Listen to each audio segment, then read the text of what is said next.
शेतकरी मित्रांनो, चालू खरीप हंगामामध्ये बऱ्याच शेतकरी बांधवांच्या सोयाबीन पिकामध्ये येलो मोजॅक या विषाणूजन्य रोगाचा प्रादुर्भाव दिसून येत आहे.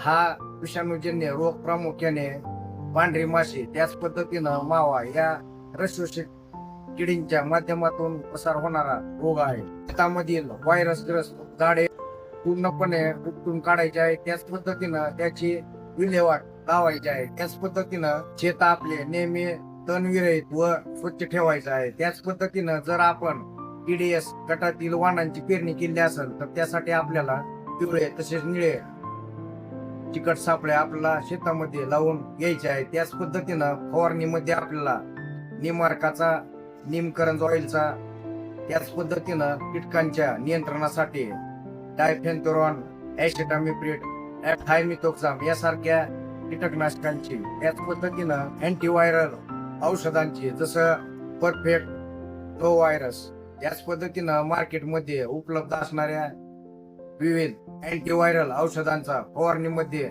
वापर करायचा आहे. त्याच पद्धतीनं फवारणी करत असताना झाडाची रोगप्रतिकार शक्ती वाढण्यासाठी आपल्याला सिलिकॉन पावडरचा, त्याच पद्धतीनं स्प्रेडरचा वापर देखील आपल्याला करायचा आहे.